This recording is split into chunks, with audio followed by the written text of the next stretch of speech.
I'm not just doing this to get to college, right? That's my platform to teach this method to set people free. Yeah. Not just like you're a dad and have a kid, not just you or a teen parent. What if your dad's abandoned you and you have a sibling who's doing good? Your why is to turn back and teach your brothers, right? And you already know this, but I'm teaching a little bit about my second book, but Peter's story, where he's being tempted by Satan. Jesus comes to him and says, "Hey, Peter, Simon, Simon, Satan sought me this day, permission to sift you like wheat."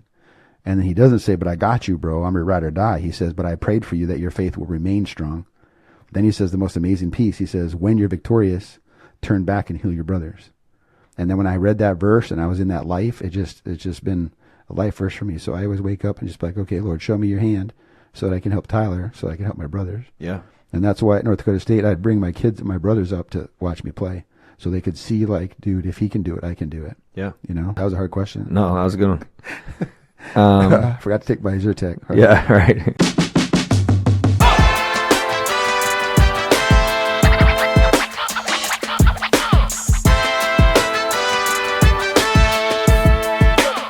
Welcome to the Renewing the Mind podcast. I'm your host, Tyler Sanchez. Joined with me, as always, my dad, Dr. Raul Sanchez.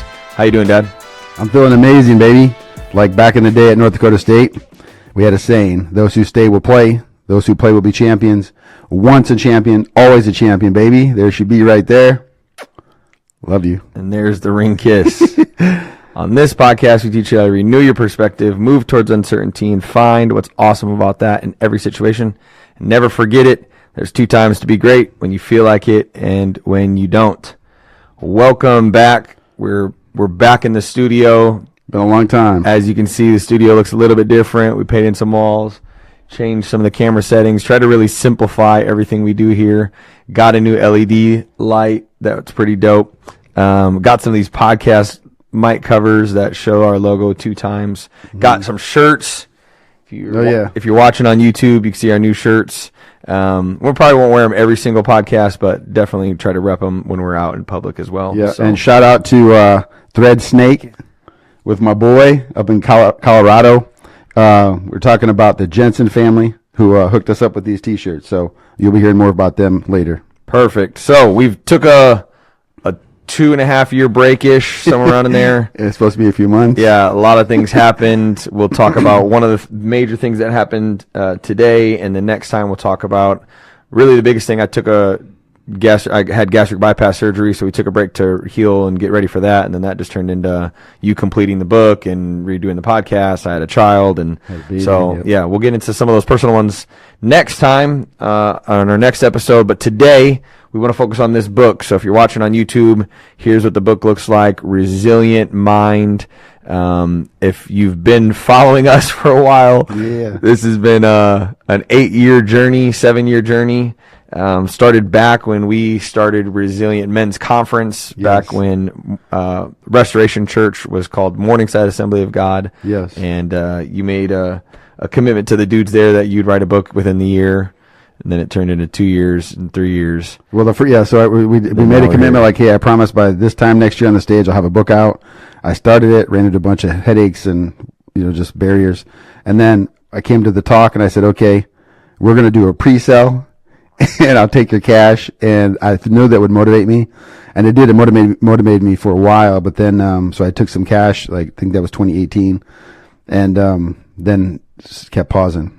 Okay, but I mean that's literally the point of Resilient Mind, right? Is that no matter what hurdle, no matter what blockage, no matter what detour, we continue to fight through and to move into what is unknown. In the book you talk about you'd never thought you'd ever write a book or be someone that would be able to be a published author. Now it's Amazon bestseller, and so tell people that maybe are new to the podcast why would I buy this book? What's the point of that?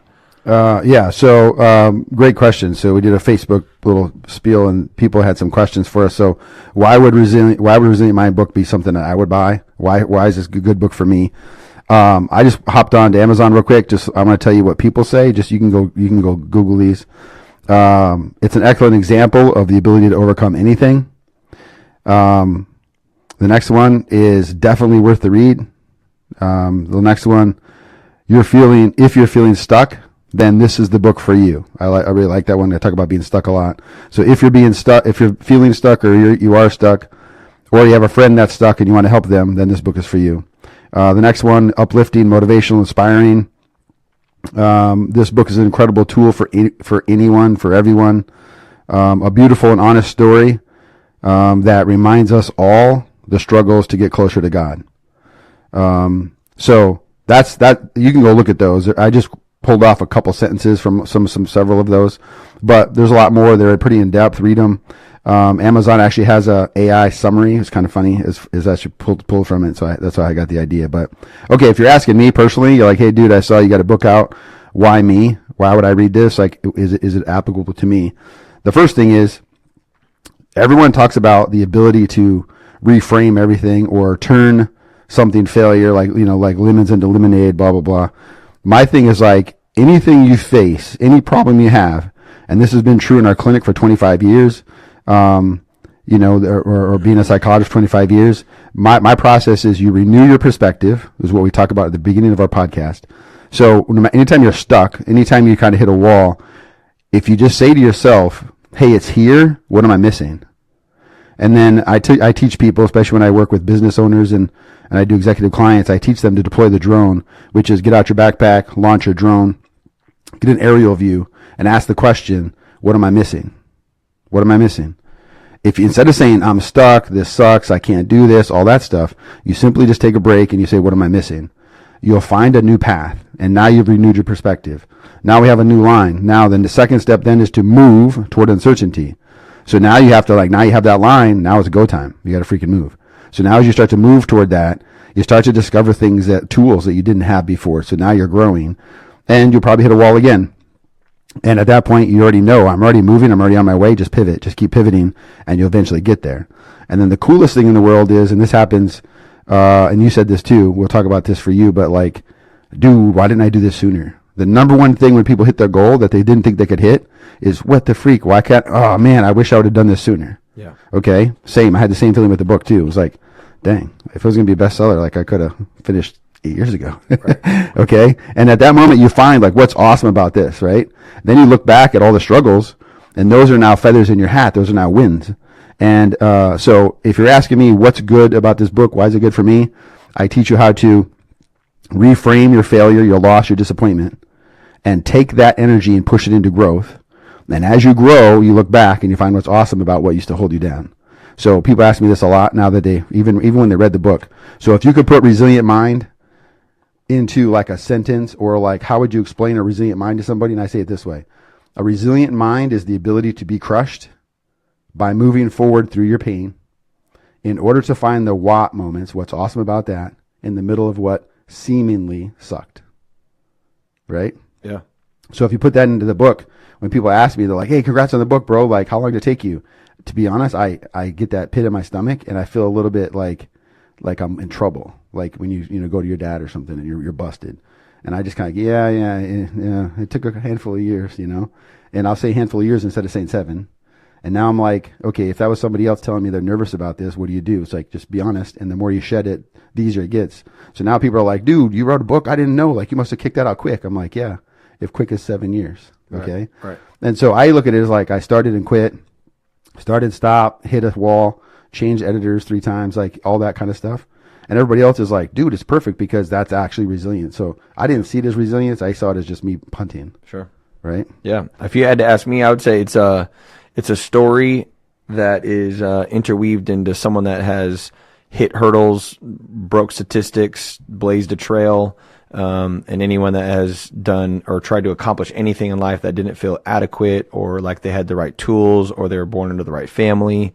This book teaches you that you can really come and start from the bottom and really move your way forward through this process of renew, move, and find. And that can be applied to anyone in any situation going through anything that they don't feel like they can achieve or accomplish. This book gives you just another side, like, hey, we did it. You did it where you can achieve it. And then also give you some tools in your tool belt to really apply that to their life. So that'd be my answer, quick answer. Yeah. And you hit, we come from the bottom of the bottom. Right. Of the bottom. Right. That's a podcast on greatness by Derek Miner. All right, so let's hop into a couple excerpts, and then we're not going to focus on what you could have read in the book, because that's what we're hoping you go do, is go buy the book. So I'm just going to read a couple, 1 or 2 lines, and then have you talk about it kind of from your perspective, kind of the behind the scenes, or the little bit more in depth of what was going on here. Okay. So this is right after you found out you were pregnant with child with my mom. Obviously, the child was me, and it says this is your perspective. Spoiler alert, right? The child's I need to move to Texas. I'm not good enough for Stacy. I'm not wanted. I'm too broken to be saved. Yes, I believed in God, but I am not sure about Jesus. I will not affect my child with the same pain of not having a dad. That's your perspective. And so just talk to us about why you didn't feel like you were good enough for Stacy. Like I think that's a lot of people's struggle, is like, I'm not good enough, or especially someone that comes from a place of not feeling loved multiple times in your life. Mm-hmm. I think a lot of people struggle with that, right? And so talk us through, what does that look like for you to not feel the love from Stacy, even though she was showing you and doing everything that proved to you she loved you? Why did you still feel like you weren't loved or not enough? Yeah, bro, that hit different this morning as you say it. Like, it's caught me for a second. It just threw me back to that spot, really, for real. The main thing was, I don't have a dad. How do I be a dad? Like that was the thing. I'm not good enough. Like I'm going to have a kid. Like I don't even know how to parent me. Like that, I don't have a dad. So how am I supposed to parent? Like I just kept circling through that whole uncertainty idea. And then my thoughts were, okay, so I'm going to parent with Stacy. I mean, look at Jerry. Jerry's an entrepreneur. Jerry owns his own business. Like, they have this huge house. Like, so instantly I put myself in that whole limiting belief mindset kind of thing. But the thing that punched me in the face was, how are you supposed to be a dad, bro, when you don't even have a dad? Like, that's the thing that kept running through my head. And, again, not to throw any shade, but just being real. Like, at that point in my life, we were on our 4th father figure, and every one of them struggled with drugs, alcohol, porn, sex addiction, something, right? There's a grip, some device, some vice had them. And I could see that coming home. My mom's working. I have a job, like, and these guys don't work. They work, get fired, whatever. They have all this, excuses, kind of limited mindset that, they're a victim mindset. They're always on the couch. Sometimes they're drunk, sometimes they're high. And that's me. Like, what? You know what I'm saying? So, the feeling for you who, weren't young parents or didn't have that feeling as becoming a parent, like maybe you were protected because you had money in the bank and you have a degree and you got jobs and you guys, had time to plan for the nursery. The concept would be like, you got a bill and you can't pay that bill because like your account's zero. You know what I mean? It's like the first thing hit you is like, what the freak? How? Yeah, how? Where's it come? What am I doing? And there's no light bulb you can click. There's no epiphany moment. It's just stuck. Yeah. So that's why we talk about being stuck in the book. Yeah. Yeah. Another excerpt. So fast forward a little bit, and you and mom decide, okay, you're going to take some time, think about it, come up with a plan. Next thing you know, she calls you, and you're heading over to Jerry and Fran's, which we call Mom and Pawpaw, my grandpa and grandma. And just talk to us a little bit about the line in here says, Stacy told her parents everything, and I felt violated, exposed, and misunderstood.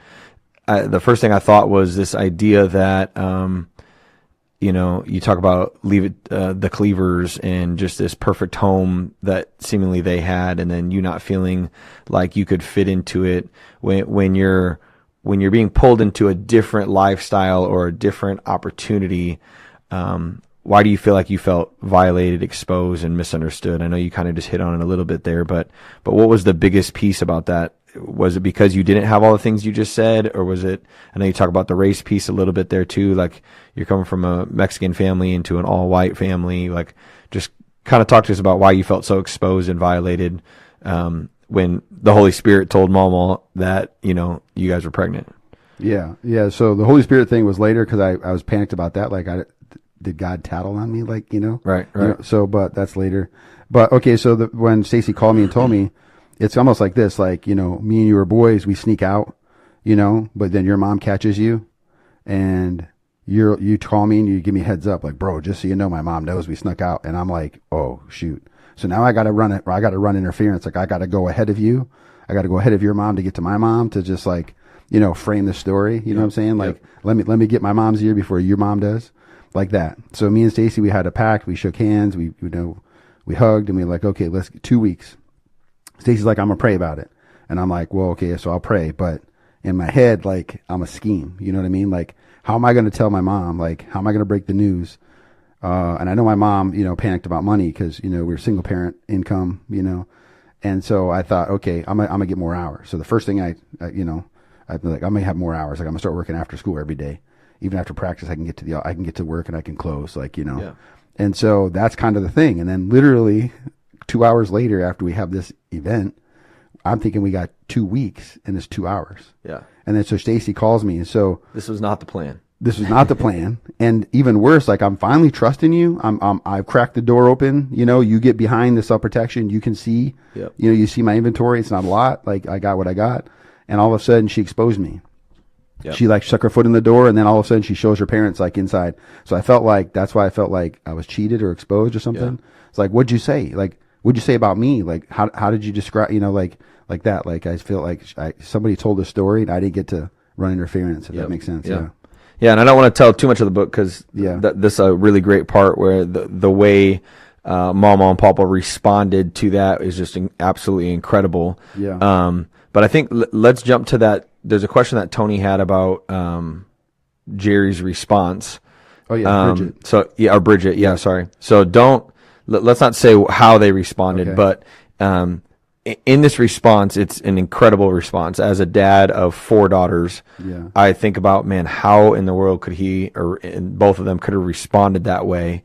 And then talk about now that you've followed back up with Paul or Jerry, and his response to after reading the book.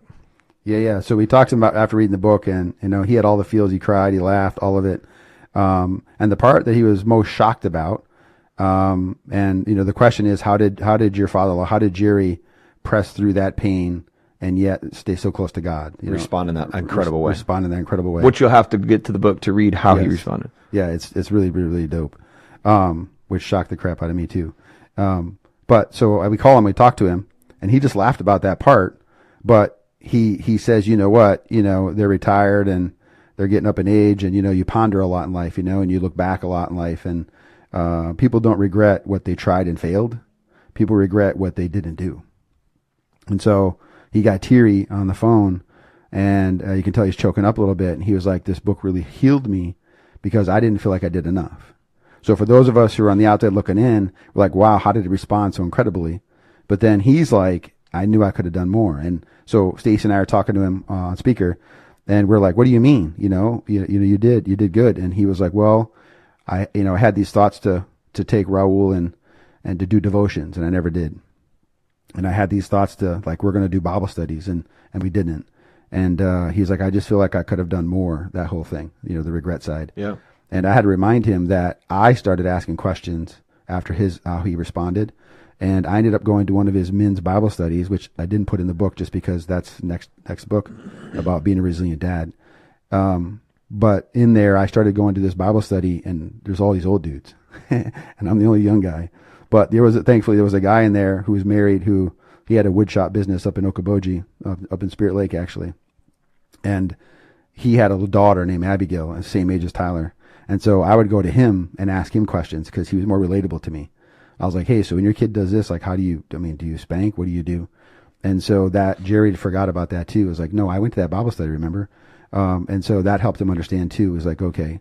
But anyway, that's his response, is he felt like he didn't do enough, which is why a lot of us have those fears too. Yeah. And I think that's a common thing that we all fight in this mentality that I could have done more, I should have done more. But in reality is we can do the best we can do with, like, no one gives you a play or a plan of, hey, if your daughter becomes pregnant at 16, here's what you should do. There's no playbook for those things. No. And so that's why we believe you trust in the Holy Spirit, which, Jerry did. And then we all make mistakes, and we probably could have done more and could have done less, but it's like, man, let's just trust the Holy Spirit to lead and to guide, listen to that still small voice, and then act upon it. Yeah. One of my favorite verses is Hebrews 12:2, which says, "For the joy set before Jesus, he endured the cross."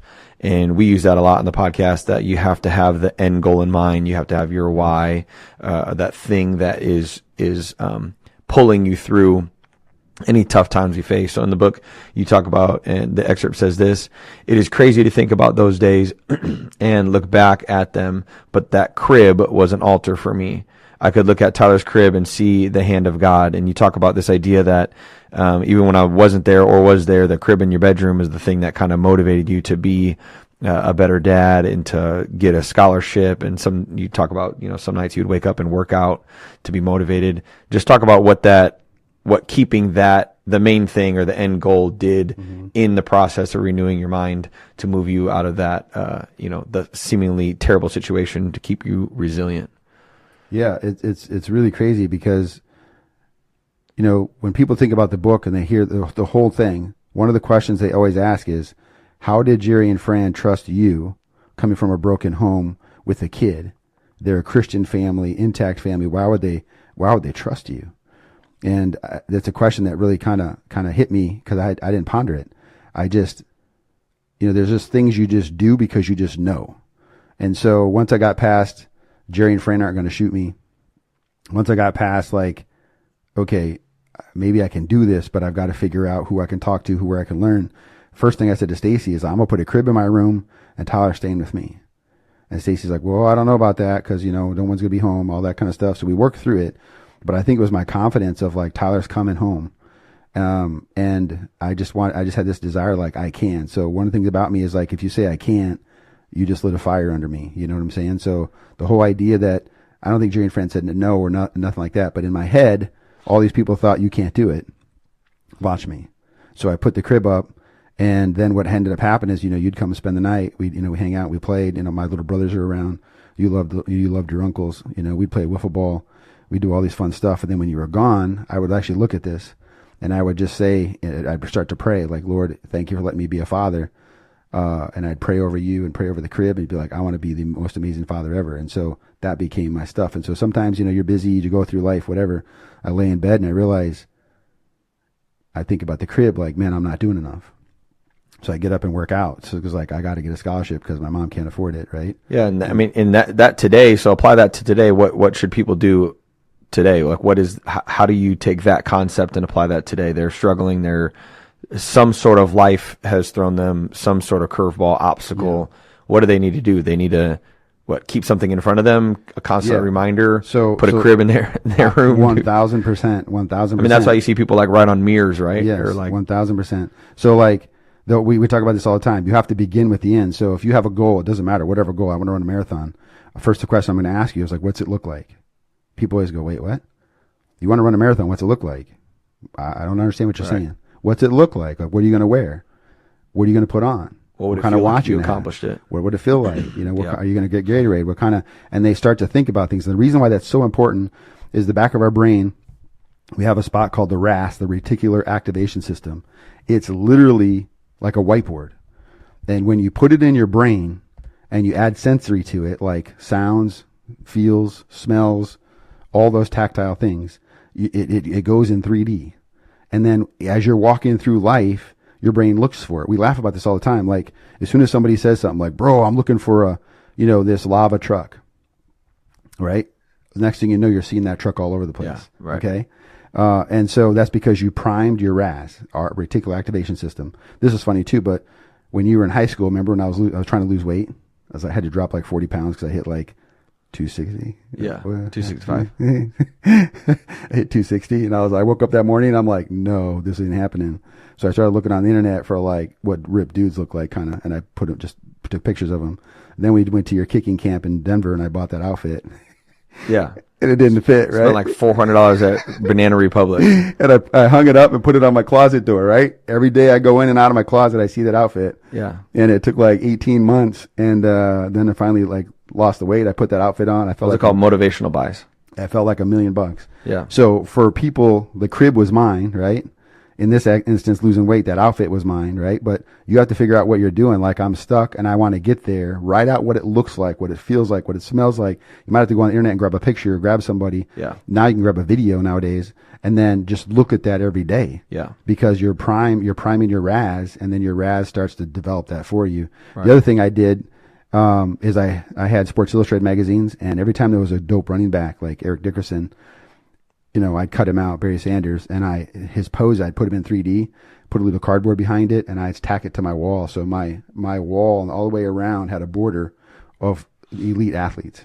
And I'd lay in bed and I'd just pray, like, Lord, I want to be these dudes one day. Like, again, priming the RAS. I didn't have psych behind me, but I was just deeply motivated. Yeah, I mean, you see that today with like a vision board or a whiteboard of all your dreams and aspirations. And, we don't believe in manifesting because that's just a whole nother thing we don't trust in. We trust in God's timing and his favor and his calling. Yep. But there is something to be said about keeping the vision of what you believe God is speaking to you to live out in your life. And so you're not putting a vision board, doesn't mean it's going to manifest in the universe and make it happen. But what you are doing is you're constantly seeing that in your brain and seeing the end goal. And that's what motivates you to get through the times that are tough. So, and that's actually biblical. The Bible says that without a vision, my people perish. Yeah. Right. And when you have a vision from the Lord, you're supposed to write it on a tablet. Yep. Okay. So that's biblical. So fast forward a little bit, we'll kind of jump to the kind of middle to end of the book, and you're talking about just rejection and what that feels like. And the excerpt says this: "Who will I become when I push into the detour of the uncertainty and shed the pain of the past?" And then you talk to the people now. You're saying, if I were talking to you right now, and you would tell me that you were afraid of failing, or that you were afraid of being rejected, or afraid of not being good enough. But I would tell you that that's a lie. You're lying to yourself because you've never seen behind the detour before. Can you just talk about what that means what does that mean to see a detour, to see that, and then to have the vision to be able to get past that and to understand that this is just an obstacle. I'm still on this path.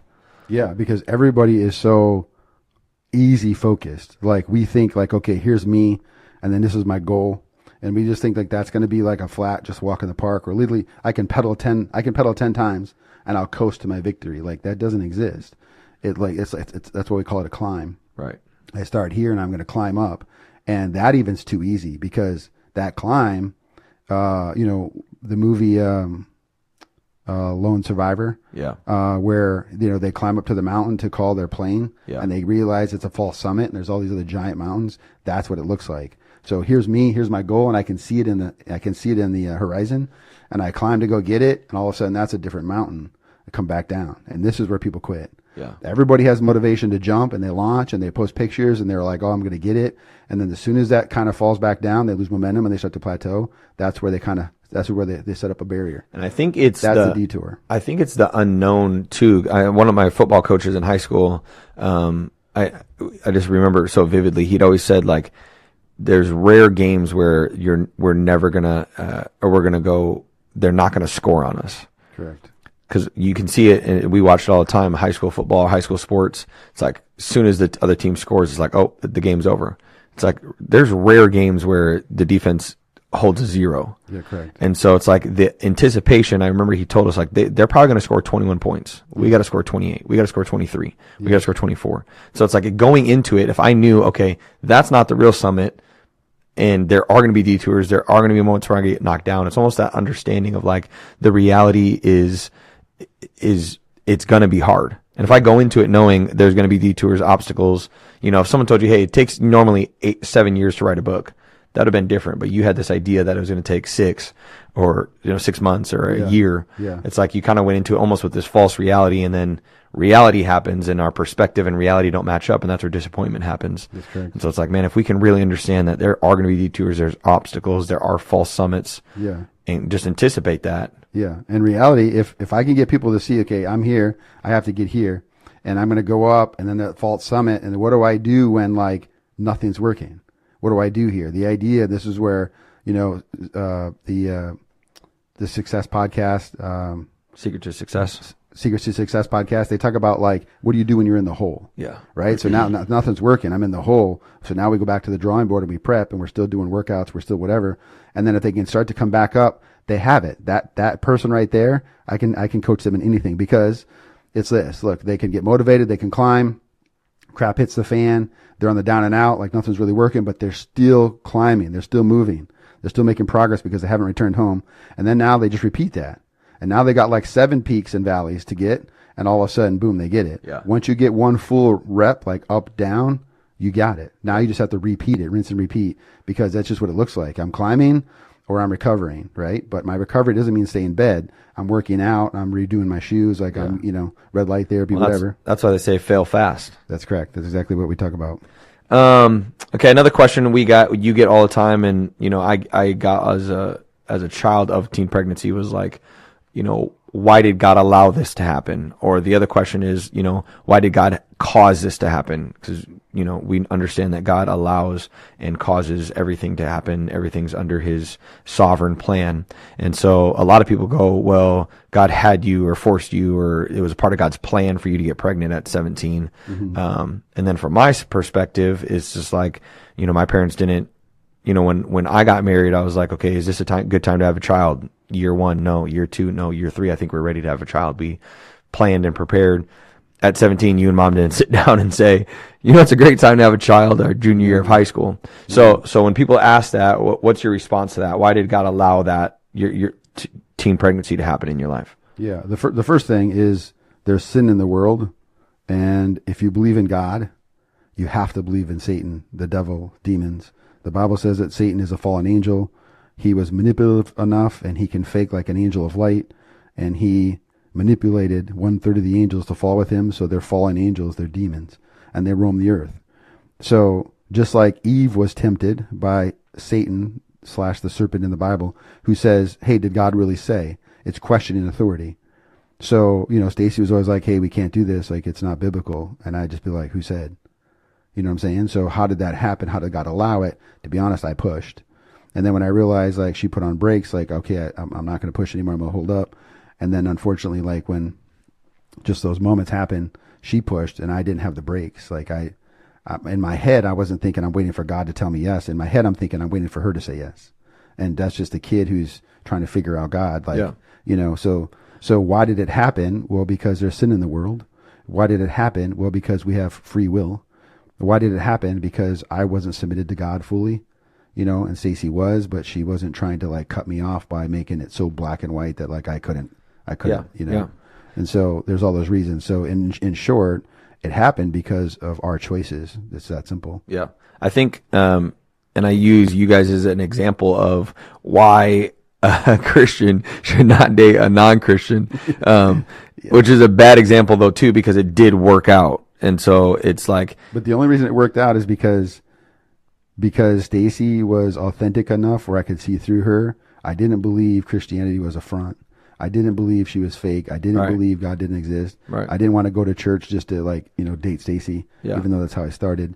And so it worked because I personally chased God on my own. A dude with dyslexia at night trying to read a King James Bible, the only Bible I could find in my house. That's a no. A dusty, crusty old King James that had to get the dust off. That's a recipe for disaster. And the book is tiny. I mean, like, one of those small little red letter Bibles. Yeah, it was difficult. Yeah. I mean, I always tell people that, because when I talk to students, they're like, well, I could change him, or I could change her, or she could start coming to church. It's like, okay, this situation worked out because, like you say in the book, that God works everything evil or meant for evil for good. Yes. But that doesn't mean that this was a perfect plan without disaster, struggle, regret, pain, hurt. I mean, this was an uphill battle from the time y'all made the mistake till, I mean, still to this day, there's issues and struggles. Well, it wasn't a mistake. It's a love baby. Right. Yeah. Right.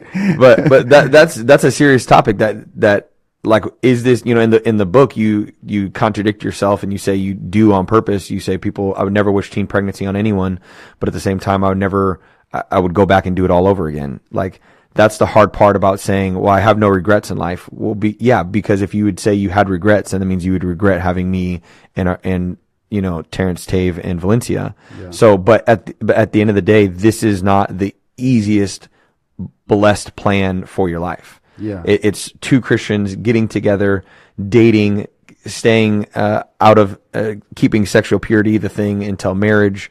That's the ideal plan with the least amount of struggles and issues. And even in those plans, there's still awful things that happen and obstacles. But so when people say that, it's like, no, this is the way God orchestrated it, and you're not going to go back and want to ever undo it, because then that means you're taking kids in the plan and Stacy. Yeah. But at the same time, that's not an ideal path for any teens that are out there dating. The goal is to Christians to date Christians. And it's not to say like not them or it's like date someone that is following God's plan on their own. It's hard enough to say pure when two people love Jesus, let alone when one person in the relationship doesn't or is struggling to find God on their own. So 100%. And take a look at like Terrence and Mel's marriage. Take a look at you and Alicia's marriage. It's way easier, 10 times easier than Stacey and I had. Like we almost divorced our first year, almost separated our second year. Like it was difficult. Even me trying to search and figure out the Lord, I had so much trauma, so much pain. And when Stacy hit the buttons and I wasn't ready for hit the button, I pushed her away. And, you know, she's a tiger too. So she comes at me, and that was all difficult. So, you know, obviously I don't regret it because it was successful. Like we made it successful. Like, you know, I stayed and worked, you know, all those things. Stacy stayed in school. I played football. She's still the captain of the cheerleading team. We created programs at North High for people who did get pregnant, so they didn't have to drop out or go get an abortion. We had like therapy groups, mentoring groups. We took a lot of heat at North High because people blamed us for starting this like teen pregnancy craze. But we knew at the time we got pregnant, there were 4 other families who were pregnant, or 4 other people that were pregnant too. And some left town, and most had an abortion. And so we knew that was behind the scenes because kids talk, right? And so when we did it, we're like, hey, you can do it too. So people blamed us for opening up this Pandora's box kind of thing. And we're like, y'all are stupid. This is already existing. Yeah. So I wouldn't want you just gave people courage to talk about it or to be more open about it. Yeah, we gave them a platform to talk and to share. It wasn't like you started this idea that teens should start having sex. No. They came to, actually what happened is that's ingrained. A couple women came to Stacy, a couple of dudes came to me and said, hey, bro, like, hey, you know, I know you got your girl pregnant. Like, dude, my girl's pregnant. Yeah. And it started like that. So, but I wouldn't wish it on anybody because it was difficult and it's a climb. But looking back, I wouldn't change it because that is my refinery. The Lord used that to just make me grind. Like nothing's going to come easy. Yeah. You know what I mean?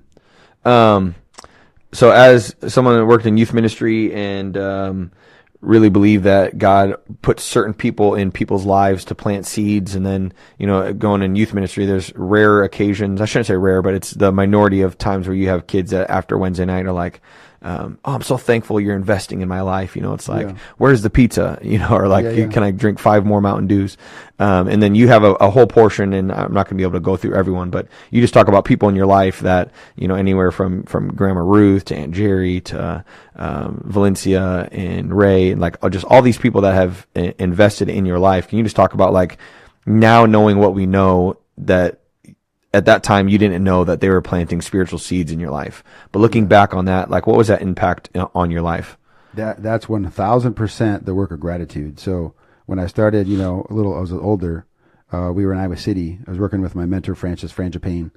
And if you're around me long, I'll talk about him all the time because he literally helped change my life. He helped me turn my dreams and wishes, stuff like that, into daily habits. Like if you're not in the Word, if you're not fasting, if you're not praying, you're not doing your spiritual habits, right? Yep. And it's more than just being a Christian. It's chasing God with like all your heart, all your mind, all your soul. And so it was during that work in Iowa City. I was still working 80 hours a week, hospital, clinic, you know, prison. I was in there working as a psychologist, and then to schoolwork. I'm still fasting, praying, doing my spiritual disciplines. The Lord started showing me everybody who got me here. You know what I mean? And we joke about this, you know, me, Dave, whatever. We pump our chest and just like, bro, I'm self-made, you know. You can't make me nothing. Like, you know, like that we play. But there's nobody who's self-made, period. Right. I don't care who you are. You're not self-made. Right. You got it from the internet. You read a book, right? So what started happening is I started waking up and praying, and I just say, Lord, show me the hand of God. Like I keep talking about that. That's the find moment when you look back and you realize, man, I made it. Like, thank you, Lord. I started realizing that, you know, Stacy's Aunt Peg sent us cash every week, every Friday, and she called it diaper money. But sometimes that's gas money. You know what I mean? Like sometimes that's an entry fee, you know, for me to take a class. Like it was crazy. You look at it and in your head, you're like, what is $10? Right. But, back in 1989, 1990, $10 went a lot further than it did today. Yeah. And then you look back at my Aunt Jerry, he used to knock on my window to get me up to get Dunkin' Donuts to go to church, because she knew my grandma was an alcoholic who was trying to change. My grandma's a workaholic, alcoholic, and then she got changed and got saved. And we take a look at, like, it's crazy to think about, but like after I got saved, started working on my brothers, then working on my sisters, then started working on my mom, then my grandma got saved, then my aunts got saved. It's crazy. It's just like that. So what God did in our life, there's so much gratitude. So then I started praying to think about all these people who started teaching me about God when I was a kid. That's why when Stacey started talking about God, I had a connection. I was like, yeah, no, I've been to church. She's like, oh, what church you go to? I'm like, well, that one on the hill. I'm like, yeah, literally the one across the street from Rollerama. It's called Bethel Baptist. Shout out to Bethel Baptist. I used to go to Awanas, and I'm competitive, so the whole thing where you get the vest and you get like Bible verses, and you walk in, and I got like this plain Jane like vest, and I see dudes with all these. I'm like, oh no, I ain't going out. He's like that. new. I ain't going out like that. He's got no patches. So I started memorizing verses, not because I want to get close to God. Remember I'm a kid, so I'm like, dude, I want a jacked up vest like that dude. Like, so the competitive nature, God's always used competition for me because he knows my heart. Yeah. He's always used competition to get me closer to him, which is interesting. Yeah. And I would just say, to hearing that story, if you are a Christian, plant as many seeds as possible. And, correct. Some of those people, unfortunately, probably didn't get to see the success. Most of them did, but not to where it is today. Correct. Several of those people are not going to be able to read the book because they're passed away and in heaven. And so it's like there's times in our life where we're just not going to be able to see the entire planting the seed, watering the seed, the sunlight to the seed growing and turning into a plant. It's like that's not our job. Right. Our job is in the moment to plant as many seeds as possible to share the love of Jesus Christ in any way we can to people that are around us. Last one I got, and then you got a couple questions, and we'll close this one out. But let me find it here.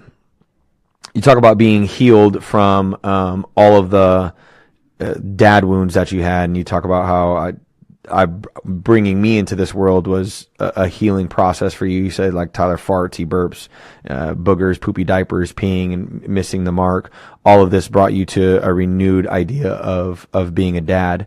And then you jump down a couple of paragraphs and you talked about the hand of God, but you say, again, I'm not asking why this happened with Stacey and me. I'm asking, where is the hand of God, like in the midst of this? Mm-hmm. And that is kind of what then now years later has turned into that what moment. What's awesome about that? Correct. So talk to someone about that's listening that is not necessarily teen pregnancy, but in a situation that's like, why me and my wife? Why me and my husband? What possibly could God be doing in this moment? Like, how can I see the what moment? What's awesome about this in that moment? Yeah. Just talk to someone that's right in the thick of it. They just got the news of whatever that looks like in their life. Yeah. So because why can't always be answered, like I have my why, right? But when something happens, against me or to me or whatever, I can't ask somebody that why, because it comes. And people get around it by saying, well, the universe says, right? And that's their way to kind of just put a lid on it.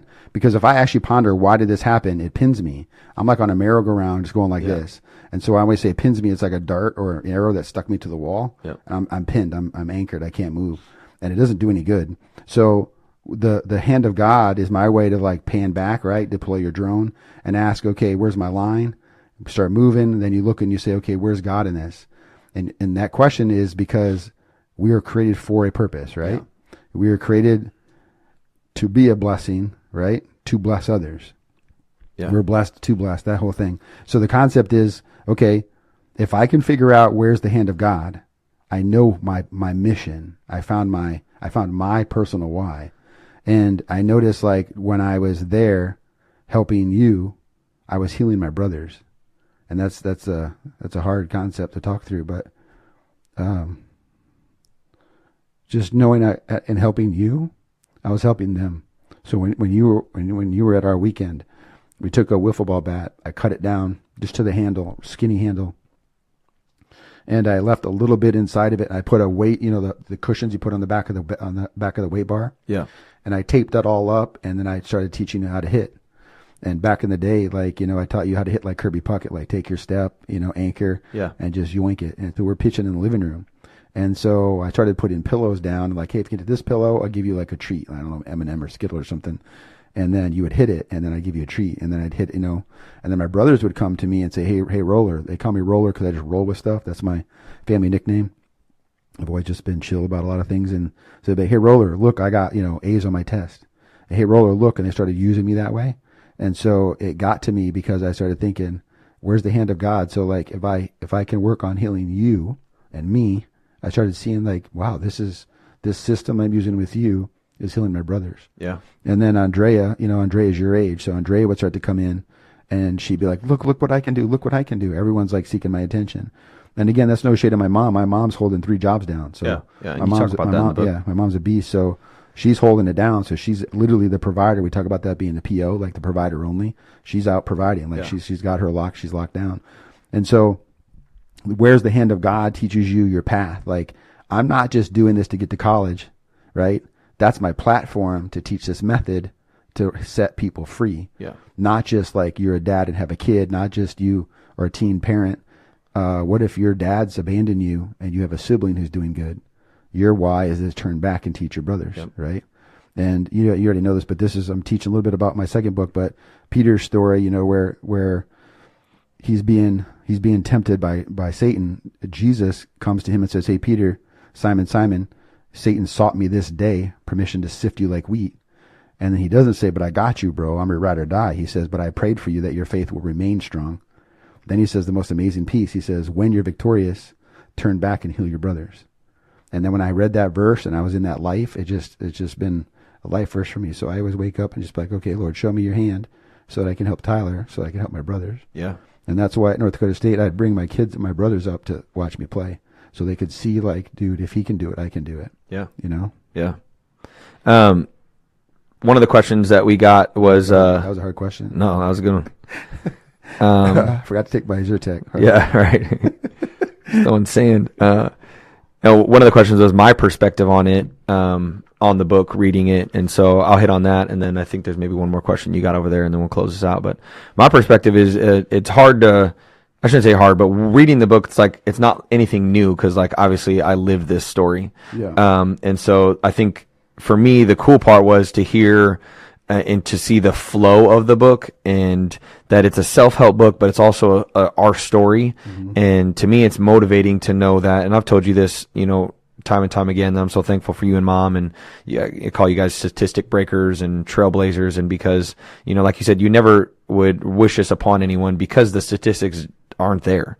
It's like, most teen pregnancies don't graduate college or high school. Most don't graduate college. Most almost never get a doctorate. They almost never stick together.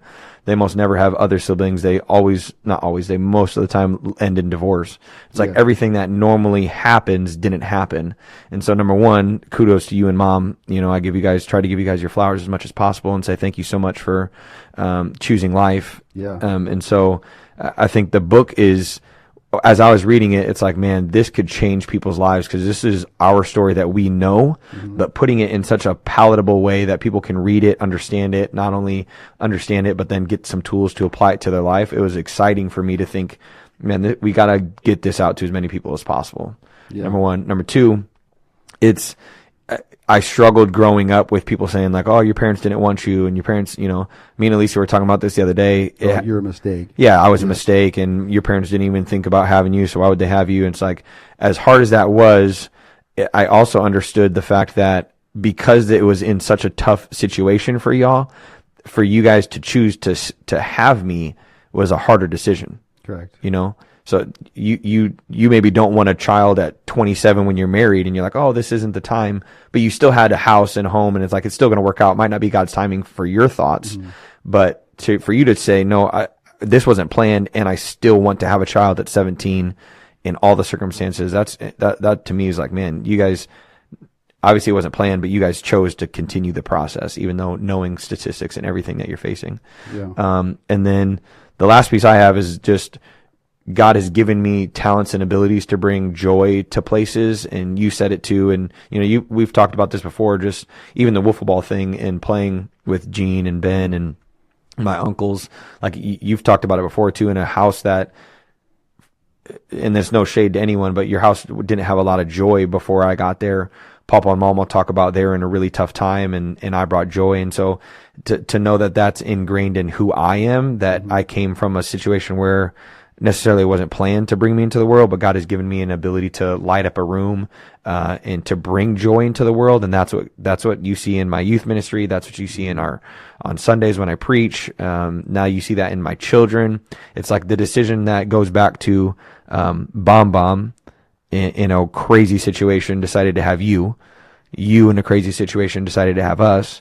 Then now me and my siblings get to not have to have that crazy choice, but get to choose joy and bring life into this world.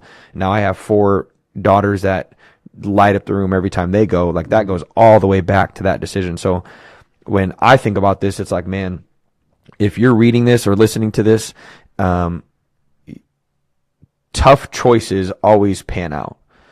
It might be 8 years choosing the hard and making the right choice, no matter how difficult it is, always pays off. And it might be 7 years, might be 8 years, might be 37 years, but whatever that looks like, make the hard choice. No one ever regrets making the right hard choice down the road, you know? Yeah. The thing that I hear a lot too is people would say on the con side of like, wow, okay, so you're 17, Stacy's 16, you have a single parent mom, you have a live-in boyfriend who's kind of your stepdad. Why would you bring him into the world? Why would you do that? Why would you set your kid up for failure? I hear that a lot, actually, more than anything else. I hear that, like, dude, I don't know. I would say to myself, the right thing to do here is not bring a kid into welfare. Yeah, into that not bring situation. A kid into that bad situation. Yeah. And I just, that's where I have to give God credit, because I'm like, God has always showed me, like, if you tell me no or you tell me I can't, there's an engine that's inside of me that it's just fire. You know, one of my coaches, Ben Newman, a friend of mine, he talks about the burn. Like, there's a deep burn inside of you, and you connect to that burn. Well, sometimes people connect me to my burn because they tell me I can't. Yeah. Like, you're not good enough. Yeah. You know what I mean? So I was a tight end at North High, and they wanted to be a tight end.